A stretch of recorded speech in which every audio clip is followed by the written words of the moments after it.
Hello, welcome to Web of Stories. My name is Melinda. It's Wednesday. It's Wednesdays with Will, and I am here to talk about our August play, which is King John, or The Life and Death of King John. So this was a very interesting reading experience for a couple of reasons. The first one is this is a history, but it's not one of his well-known histories. So a lot of Shakespeare's histories have, in sort of the human psyche, sort of become intertwined with the actual history, and sometimes people just don't know what's real. I mean, it's just people just accept the fact that Richard III said, my horse, my kingdom for a horse," but there's, we didn't say that. Shakespeare said that, but historically we think he said that. We think that Henry V. My daughter decided now to unload the dishwasher. Henry IV probably did give a speech at Agincourt. Was it that one? No. Did Mark Antony say "et tu, Brute"? Or no, that was Julius Caesar who said "et tu, Brute" as he was being stabbed. We don't know. Was that Shakespeare? Was that real? Actually, we might know that one. I don't know. But I'm throwing that out as an example. But here we have a case where it's not a well-known play. So if you know the history, you can separate the history from the fiction here. So that was an interesting part of it, and I will talk more about that in a second. The other thing is, this was a weird play in its construction. Shakespeare's kind of known for his monologues, and they're great, but usually you have dialogue, and then a monologue, and it really stands out. And then you go back, dialogue. This book is almost entirely monologues, which is weird. Like, it really slowed the momentum of the play because everyone's just pontificating the whole time. So yeah, that's interesting. And I think that makes it a very hard play to stage because there isn't a lot of opportunity for action because it's mostly someone just reciting a monologue. So I understand reading this why this is not a well-known play and why it's not widely performed. Okay, so let me get to the play itself, and I'm going to throw some actual history in here as well so we can kind of see where things sort of separate. So of course this is about King John. If you aren't like a history buff like me, there's no King John the First, King John the Second in England as King John, because King John was such a terrible king that they won't name their children. The royal family doesn't name their children John because they don't want another King John. So yeah, he's a very notorious king. He is the youngest son of Henry II and Eleanor of Aquitaine. And if you know me, you know I really love my Eleanor of Aquitaine, which was a little bit of a disappointment in this. He was never expected to become king. His two older brothers died before becoming king, and then the third brother was Richard the Lionheart, or Richard the First, who died without a legitimate heir. He actually did have illegitimate heirs. If you read Alison Weir, there's a belief going around that Richard the Lionheart was a homosexual. He was at best bisexual. He had illegitimate children with women, obviously. So, Richard the Lionheart did have illegitimate children, but no legitimate children. So the crown then went to John. And John was not a good king. And sort of there's two kind of highlights, I guess, or lowlights maybe with John, the people kind of look to his reign. One is deals with his nephew Arthur, and I will get to that one because that one is in this. But the other one that is actually much, much more important, and of course, this book was written in 1595, so today, throughout history, this has been much more important. Maybe it wasn't in 1595, was that he was forced by the nobles to sign the Magna Carta, which gives you this is really the start of a constitutional government. Because he sucked as a king. They're trying to control him. And that was the first move in Britain from the king being an omnipotent leader, basically, to being a constitutional monarch. So put a pin in Arthur because we're going to get to that. Arthur is a character in this book. So in this book, King John is a king. And we start with this guy who shows up, who's with his brother, and they're there for an inheritance dispute. And basically, one of the brothers is illegitimate, so the other brother doesn't think he should share his inheritance with him. And the one who's illegitimate, his father is Richard the Lionheart. He is known in this play as the Bastard, which is sort of bizarre to me. And this might be me putting, is it Falconer? Is that what they called him? Falconbridge. And this might be me putting modern sensibility on things, but the way he was introduced into the play and some of his early actions in the play really kind of set him up to be an antagonist almost. And that's not how he plays out, which was a little jarring for me. But there you go. So anyway, that's where we start. And, they find out, oh, you're the son of Richard Coeur de Lion. Oh, and he's like, this is your grandma. Here's Eleanor of Aquitaine, who's very muted. I mean, she's in this play, but then she dies off stage and we never hear from her again. I wanted more Eleanor of Aquitaine because I like Eleanor of Aquitaine. And then we get into this whole thing that John is sort of they have these very interesting relationships with France and the Dauphin, which is like the heir to the French throne. And they're friends, and they're not friends, and they're friends, and they're not friends, and they're going to war with each other and going to war against each other. So there's a lot of back and forth on that. And we're sort of in the midst of this. And the nobles don't really trust King John. That was historical, we know that. Although this does not get into the Magna Carta at all. And so a lot of it is, and you get to meet John. Now, John is an interesting character. And I kind of feel for Shakespeare a little bit with this, how do you portray this character? Because the audience, our number one play, I'll get to it, is Othello, which I've said is a juicy play. It has an excellent villain, which is great, but it's a fictional play. And so you can do whatever you want with the villain, right? This is not a fictional play. I mean, it's fictional, but it's based on real characters, and the audience in Shakespeare's time would have known of King John, and they would have had an opinion about King John. He already was considered a bad king at that time. So you couldn't make him sort of like an anti-hero. You couldn't paint him in too good of a light, but if you made him too evil, it would kind of ruin what you were trying to say with the play. So I get that that's a difficult character for Shakespeare. I think he does as good as he can with it. He's not a good guy. But he's still kind of, you can see him try to be charming, and then he kind of turns and he's not charming, and ups and downs.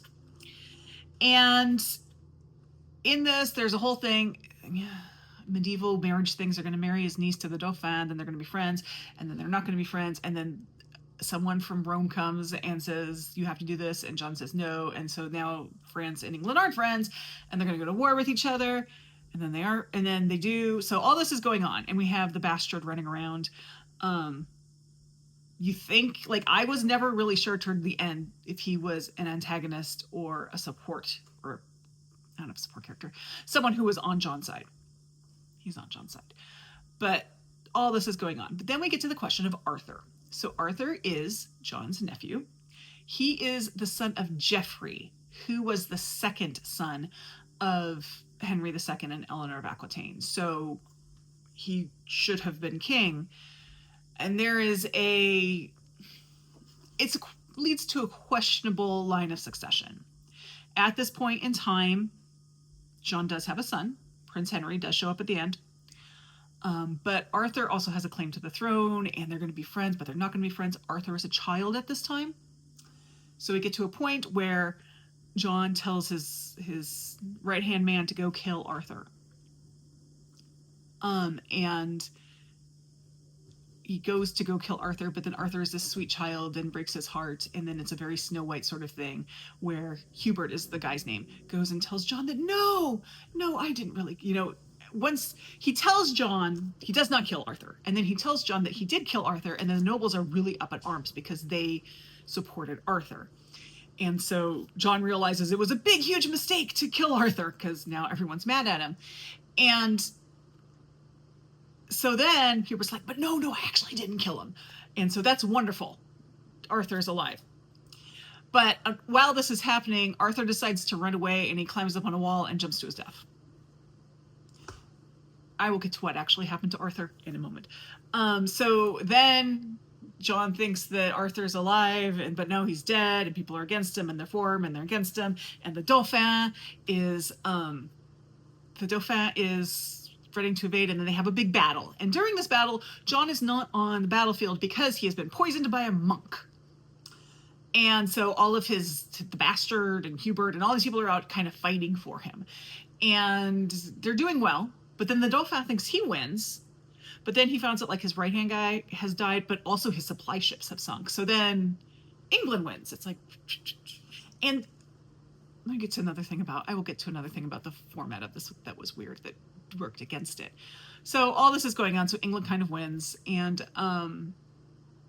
then Prince Henry shows up because John is on his deathbed being poisoned by a monk and then he has a nice death speech and dies.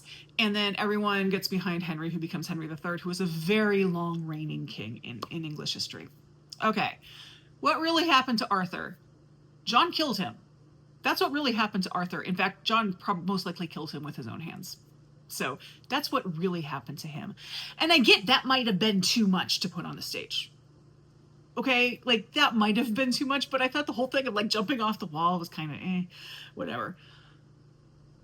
King John did not die of being poisoned by a monk. He died of dysentery. He died of bloody diarrhea, which was actually a very common way for kings to die at the time. So this is all sort of weird condensed history. And it might be that I was at a disadvantage with this play because I do know the history, and I'm like, wait a minute, no, that's not what, whatever. And so I might have been at a little bit of a disadvantage with that. The other thing that kind of really hurt the flow and the format of this play, along with all the monologues, is the first 2 acts are each one long scene. And then Act 3, you get to four scenes, which is, usually they're 5, but 4 is fine. Act 4 is 3, which is a little short. And then Act 5 is 7. So it feels like a really uneven play in that way. And I really felt that listening to it. As I said, I listened and read this at the same time. Side note, I listened to The Archangel, which was actually a really good production of this. Eileen Atkins was in it, Bill Nighy was in it, and Michael Maloney. Those were the names that I recognized from the cast. So big names.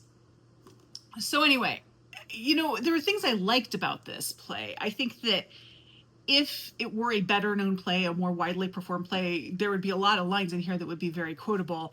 They always have in here, I always tab lines that I recognize as I read it, and notice, no tabs. In the back, they have key to famous lines and phrases. And none of these, I haven't heard any of them. But they're good lines. That's the thing. Grief fills the room up of my absent child. I thought, I should be as merry as the day is long, which is sort of there. I guess there's something similar to that.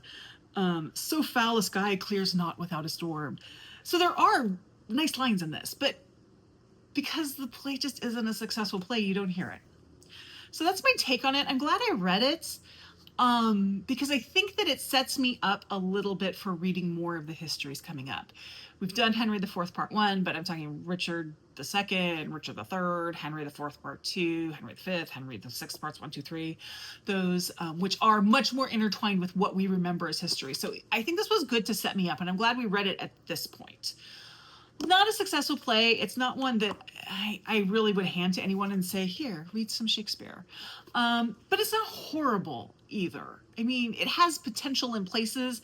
I kind of feel, and I'm not sure about this, but I think it might have been the first history that Shakespeare wrote, and maybe he was still trying to figure it out. That's kind of what it feels like to me. I don't know if that's the case, but that's what it feels like to me. So there you go. Those are my thoughts on King John. Now let's go through the rankings.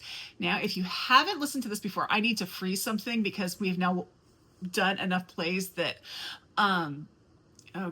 we've done enough plays that, here we go, freeze, row 1. I can't send them all on one screen. So this is based on the podcast All About Agatha, which they read all of Agatha Christie's novels, mystery novels, and then they gave them a ranking on certain points. They get like they do 1 to 10. I do 1 to 5 with half points. And for different things, and I will go through each of the things, and then you get a subtotal. And then at the last you get it of its time, which is either things that just did not age well. Merchant of Venice, the anti-Semitism in there was probably very not anti-Semitic at the time, but is anti-Semitic to modern ears. It didn't age well. Or cases like Love's Labour's Lost, where was probably hilarious in the late 16th century, but it's not a humor that resonates with us at all. In fact, we don't even know reading it or watching it that it is supposed to be funny. So things like that. So let me go through this. The first one is rating. And this is what I give it on Goodreads and Storygraph. I do allow myself half stars here, which I don't this year on Goodreads and Storygraph, but I did give this one a 3. I kind of felt like, and to me that's kind of like a recommended, but it's also kind of more of an up in the air because there were some really positive things about this play. There were just other things that I was like, So I gave it a 3, and that's usually my rating for I don't know what to give it. The next one is reputation, how well this play is known. There are 4 plays that will get 5 stars. Well, we've done A Midsummer Night's Dream. That was a 5-star. Hamlet, Macbeth, and Romeo and Juliet. So those are the 4 plays that are going to get 5 stars on this. This one got a 1. As I said, when I did the drawing, a number of people have said they've never even heard of it. So that's a 1. Stickiness. And that is how well this play will stick with me. This is probably a little higher for me than it is for other people because of the history factor. Because in my mind, what's sticking with me is where it was not consistent with actual history, and that experience of kind of comparing the two in my mind. And it is Eleanor of Aquitaine. It is a period of history that I have a freaking degree in. So I think a lot of the stickiness, I gave it 3. And I think some of that at least is because of that and not because of the play itself. But it's my ranking, so that's where I'm putting it. And then we have characters. And this one I gave a 2.5. In my notes in my spreadsheet, I put down, I felt some of these characters were muddy. They could have, like I never really knew with the bastard what side he was really on. John could have been a sharper character. I'm sorry, my computer's making noise. John could have been a sharper character than he was, just sort of better streamlined as to, even if he switches between being charming and being evil, that could have been streamlined a bit more. There's a lot of yelling and screaming between Constance, who is Arthur's mother, and Eleanor of Aquitaine, so it's her daughter-in-law, yelling, and it was interesting to read, but there wasn't a separation with the characters in that, so they kind of all sound like the same person. I think there was potential that wasn't completely realized when it came to a lot of the characters here, which is why I gave it a 2.5. And then for poetry, which is how beautiful the language is, the memorable lines and all this. And I said on here that I didn't have any tabs for memorable lines, but I did think a lot of the language was beautiful. And that's what happens when you have a play consisting almost entirely of monologues. Man, there's a lot of monologues in here. And so yeah, I gave it a 3. I think that really the language in it is quite lovely. It just isn't well known enough. And I think there was one in here that's not on the list that kind of, it's not, I wish I had tabbed it because it was one that I was like, ooh, we should hear that. But it's something about, I can't remember what it was. Oh, it's when Arthur dies. Okay, I cut out a bunch of me going, oh, where is this? But I found it. This was the line that kind of stuck out to me. This is Arthur, this is what he says. This is his last line as he plummets to his death jumping off a wall. Heaven take my soul and England keep my bones. And that was what I really thought when I read that. I was like, that's something I feel like should be well known. So I did give this a 3. And then this next one was really hard for me. And that's Would I See This? So 5 is I will travel to see a production of this. I will travel to see a production of this. 1 is You Could Not Pay Me to See This. I gave it a 3. I would be really interested in seeing at least one production of it. I have not watched an adaptation of it on one of my streaming services. I would be interested. I just don't think it's going to be that interesting of a play because there's so much monologuing. And it really slowed down the play. I gave it a 3. Again, I don't know what else to give it, so let's give it a 3 sort of thing. That gives me a subtotal of 15.5 points. Now, of its time, I only gave it a 1. I didn't find anything in here that was problematic. I mean, I probably could have. I mean, I toyed if somewhere I needed to deduct somewhere points for the fact of the inaccuracies, the historical inaccuracies, and I decided not to do that because the problem is not with this play. The problem, and it's not even really a problem. It's just the fact that with his other histories, they've just been so ingrained with actual history. That's just not a case here. So I'm okay, I guess, with historical, because people aren't confusing this for what really happened to King John. So I only gave it a 1, which gives us a total of 14.5 points. So it's time to do the ranking. We have done, how many plays have we done? We have done 16 plays. And the ranking. In 15th place, is that right? Hold on a sec. Okay, my numbering might be slightly off here, but we'll see. In 16th or 15th place, we have a tie. And if you saw my last month's video, this probably won't be a tie when I reevaluate. The first one is The Winter's Tale, which was the first play we read. I'm going to give it a little grace because that was the first play we read. And then the second was Pericles, which we read last month and I absolutely freaking hated. And I kind of feel like as much as I didn't enjoy The Winter's Tale, I really hated Pericles. So those might change. In December, we don't read a play. I reevaluate my rankings and do it from there. In 14th place, we have another play I didn't really like, and that was All's Well That Ends Well. It's a comedy. I didn't think it was especially funny. And it's basically about a woman trying to trap a man. And I didn't like it. I didn't like it at all. And in 13th place, we have King John, which I think this is probably a pretty fair placement for it, honestly. You know, it's 14.5 points, and All's Well That Ends Well is 9.5. So it's 5 points ahead. So I think it's probably a pretty fair placement. In 12th place, we have Love's Labor's Lost, which I mentioned earlier in this video. Most of that's because the humor did not survive the passage of time. It could be a good production with the right director and right cast that can bring humor up from the past and, you know, but on its own, it's pretty hard.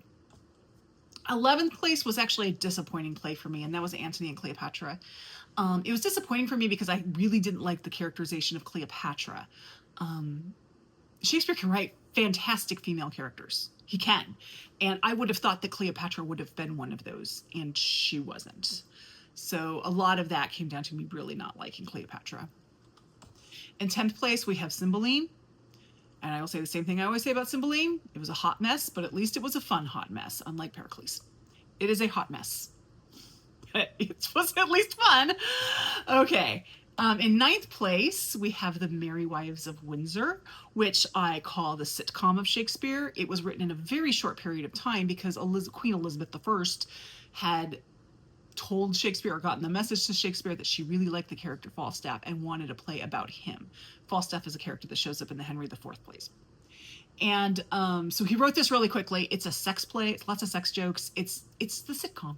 It's a sitcom. It's fine. I enjoyed it. I would go see a production of it, but it's not rocking my world. In 8th place, we have an interesting one. And I think of the ones we've read so far, this is the most complicated. And that is Coriolanus. It's a very political play set in ancient Rome about a soldier and rising to power. There are a lot of issues that it deals with, none of which are analogous to what we have going on now, but it is an interesting play to read in our current reality because of that. In 7th place, I know people don't like this because to a lot of people, this is their favorite play. I do think on both Storygraph and Goodreads, I think this is the highest rated Shakespeare play, and I have it at 7th place. and that's Much Ado About Nothing. Now I liked, oh, wait a minute, there was a tie. Coriolanus and Much Ado About Nothing were actually tied. I told you my numbers were off. Just FYI. And that's a weird tie. My thing with Much Ado About Nothing is there's two storylines. There's Benedict and Beatrice, and there's Hero and Claudius. Is that his name? Benedict and Beatrice are pure gold. I hated the other storyline. So that was my, if you could just like excise that other storyline out, it would have been an amazing play for me. But I just didn't like that other half of the story. And then our next two, we have another tie.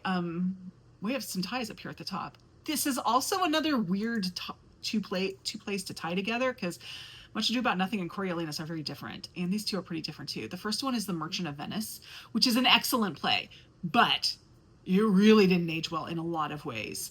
But it is very powerful in a lot of ways as well. It's one I would definitely recommend people read, but you need to be aware of the issues and kind of like how the worldview was in Shakespeare's time and what he's trying to say, because this might seem really awful to us now, but it probably was very revolutionary and tolerant in Shakespeare's time. So it's a difficult play in that case. If I were a teacher, it is not one I would assign in high school. I would have definitely assigned it at least in college, because I think that you need to have a lot of context with that one. And the second one is Henry IV Part 1, which is a history. Clearly, I liked it. I thought it was fun. I mean, it's, Henry IV is really fed up with his son who just wants to party all the time. I like that. And it has Falstaff. It was my kind of play. And then we have my husband's favorite play, which is The Tempest. Very good play. A lot of people love The Tempest. The only reason this is fourth place actually, because we have no tie. Fourth place is because it tends to have more drunk jokes than sex jokes, and I prefer sex jokes. And then we have a two-way tie for second place. We have A Midsummer Night's Dream, which we made a point of reading in June because that seemed appropriate. It's one of my favorites, but the other one is my favorite, and that's Twelfth Night. I love Twelfth Night. That is my favorite Shakespeare play. No matter how these rankings end up falling, ultimately when we've gone through all the plays, Twelfth Night will still be my favorite play. And then number one, and I've mentioned this before, was Othello. And Othello is just a great play. And some of these plays, you read them and you know they're better to be seen than read. You're like, Antony and Cleopatra, I think, is one of those where maybe you have an actress who can bring something to Cleopatra, but on the page it just doesn't work very well. Othello is one that works as well on the page as it does on the stage. It is juicy. It's just a juicy, juicy play, and Iago is such a great character. But yeah, those are our plays so far. Now, in September, which is Shake-tember, we'll be reading As You Like It, which is a comedy. I believe it is a twin comedy like Twelfth Night, so that immediately puts it, we have another god in this one. We've had a couple plays, Pericles being one and Cymbeline being another, where a god shows up. We have Hymen, the god of marriage, that shows up in this one. Do we have twins in this? I don't know. We might have twins in this. I don't know. But anyway, we have this. It might not be twins. It might be gender bending, which is also like 12th Night. So, we'll see. That is September. Anyway, if you would like to join in the discussion on our Shakespeare plays, please join my Discord. The information is down below. And in my Discord, we have a thread called The Bard Room, and that's where we discuss all our Shakespeare stuff. You can also just discuss in the comments, but I'm behind in comments. You get faster response on the Discord. But anyway, did any of you read King John besides me? I'm interested to know what other people thought of it. So like, subscribe, join my Discord, and I'll see you in the next video. Bye-bye.